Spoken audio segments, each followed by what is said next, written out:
Hello, Mr. Lawson. Hi, nice to meet you. Welcome to Transglobal. Okay. And I'm very happy that you came here and describe about your university. Mr. Lawson, my first question is that in 2026, how do you rate that why your university is different from the other university? Yeah, so we're one of the UK's newest universities, and I think we have quite a unique proposition within the marketplace. We're offering a few really unique courses, like, for example, business consultancy. There's only 4 of the universities in the UK teach that. It's something quite specific because we have our own in-house business consultancy department. So a lot of what we are doing is based on some of the case studies that our consultants are finding in market. We also have courses like food and agribusiness, which is like really unique courses that are unique to SRUC and that are tackling some of the kind of global challenges out there in the world. I think these courses are particularly interesting for Indian students who are looking for something a bit different. Okay. Can you name few courses which are very unique from the others? I mean, you were just explaining that you're not making study students only the business management courses. So what is the, I would say the mix of the courses? Yeah, we find students are really interested these days in things like food and agribusiness. Okay. I think students are looking at something that's maybe given a bit more of a unique perspective on their career, something a bit more focused and specialist rather than these sort of generic master's degrees that you sort of traditionally do. I mean, I've got an MSc International Business and I really enjoyed doing it. I got a lot out of it. But I think these days, so many people have the same degrees. People are looking for something a bit more unique. So you see things like the MSc Business Consultancy, the MSc Food and Agribusiness that are giving them that more of direction in their career. So, when they're graduating, come back in India, I always think about India as what, 50% of the market here is agriculture-based subject. So, a university like SRUC has a lot to offer the market in India on it. I've been working and seeing that at present, when students are looking to study abroad, especially in UK, they do wanted to know more about what kind of scholarships you guys are providing and how it is helpful for the students who have not that high budget, but they wanted to study and, obviously, they wanted to go for bachelor's or master's. So can you brief about your scholarship? Yeah, absolutely. So we're quite a good ranked university. We're ranked 61 in the UK this year in Times rankings. So we're quite a good university. But that said, we do have the right scholarships for the right kind of students. We do want high caliber students, but we have up to £9,000 scholarship available. So our tuition fees are, £20,000 for our master's degrees, and we have up to £9,000 scholarships available. Additionally, when they pay in full their tuition fees, they get an extra £500. So technically, if you're the right kind of student with the right kind of background, it fits well into our programs, you could be getting a £10,500 tuition fee for a master's degree, which is incredibly economically viable for a lot of your students. And it's such great value for money for such a high-ranked, well-regarded university in Scotland.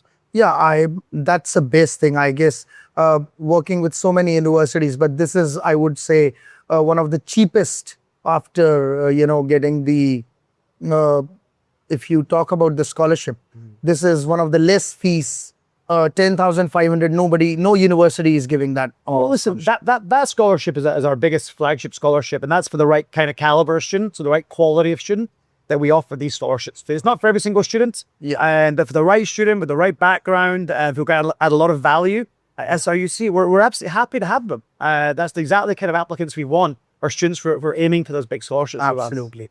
Mr. Lawson, what about students who studying in English in India from the boards like CBSE or ICSE board? Apart from, there are a lot of state boards available. Students, are you guys giving any sort of English waivers? We do have English waivers available for students who studied their undergraduate degree in English, or indeed if they've studied their high school in English or CBSEs in English. We do have those kind of waivers available as long as they've taken that degree within 3 years of graduating and joining us. Then we do have them available. Just to finish this, would you like to tell everyone that going to Scotland for studies, how it is different from going to England, or I would say London, where have a lot of population, a lot of students who are wanted to go from India, they have a mindset to either they select UK, the London universities or universities located in England. Why should student go to Scotland and study? listen, I'm from Scotland, so I'm incredibly biased. Yeah. I'm probably the wrong man to ask. Yeah. I lived in London for 5 years, and I love living in London. Yeah. But it's horrendously expensive. Yeah. And I always imagine being a student there must be so incredibly financially challenging. You really couldn't enjoy your life. Scotland's a bit more relaxed. It's a very friendly, warm, and welcoming place. You really will feel like you're part of the community. I think when you think of a university like SRUC, what probably is our biggest selling point is the fact that we're a small special institution. Your lecturers will know your name. You're part of a community. It's a very friendly environment where you can really get on with your life and succeed. And I think that Scotland itself is just a wonderful place to study. It's got a deep, rich history of academia in Scotland that's just something truly unique. So I urge students to really prioritize Scotland when making applications. And my last question to finish this up is, it's a long story, but some students have asked me earlier that when they choose Scotland as a study destination, they're very, very keen to know that are students eligible for doing part-time jobs? If yes, what kind of part-time jobs are available, especially in Scotland area? Yeah, I mean, a lot of our students will work part-time. They're allowed to work 20 hours per week. And it certainly should be the reason to come to the UK, but there is jobs available if they want them. So, I mean, just like basic student jobs here in India. They go and work in Starbucks or Pizza Hut, or these kind of like any student would choose. Yes. When I was at university, I worked in a pizza restaurant. I think that's quite a standard student job to have. But they work 20 hours a week during term time, and I think they can work full time during the summer period if they're not back here in India during that period. So yeah, it's a great opportunity for students to get a bit of work experience as well, and also make some new friends outside of the university as well. So some of our students do that. And what I would say is our courses are quite they're quite engaging. They're quite full on. You need to put a lot of commitment in studying. Yeah. Our classes are based into 2 days per week, but then there's a lot of independence that are required in the back of that. And it is a big commitment doing a master's degree. Yeah. So it's a big jump in level of study. So they really need to be committed to their academics. And I'm pretty sure that studying in Scotland, in comparison to London, it is not that expensive in terms of accommodation and food. It really depends where you live in Scotland. So we have two campuses, one in Aberdeen, one in Edinburgh. And Aberdeen will be significantly cheaper for accommodation in Edinburgh, and also more accommodation in Aberdeen generally. We had on-campus housing in Aberdeen, which is a lot cheaper than some of the Edinburgh housing. So cost of living relative to London was significantly less. Like I said before, I think it's so challenging studying in London these days. The cost implications are huge. There's some wonderful opportunities there, but Scotland's a great place to live and study. It really is a nice place to sort of spend your master's degree or your bachelor's degree. You think of Edinburgh, it's a big university city. You've got 4 big universities plus SRUC there, another bunch of colleges there. It's just a really dynamic, exciting place to be. You've got things like the Edinburgh Fringe Festival in the summer, the Edinburgh Book Festival in the summer. It really comes alive as a city. Throughout the year, there's just so much going on.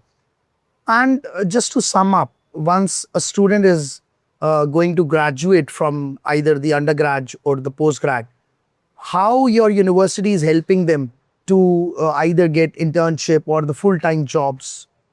Yeah, so we have a really wonderful careers advisor who can help and support them with, applying for jobs, with what that looks like, whether it be in the UK on their PSW visa or back here in India, or more often not these days internationally as well. So we do have that. We also have we can also kind of help and support them for looking for internships, for getting those kind of entry-level graduate jobs, like most universities can.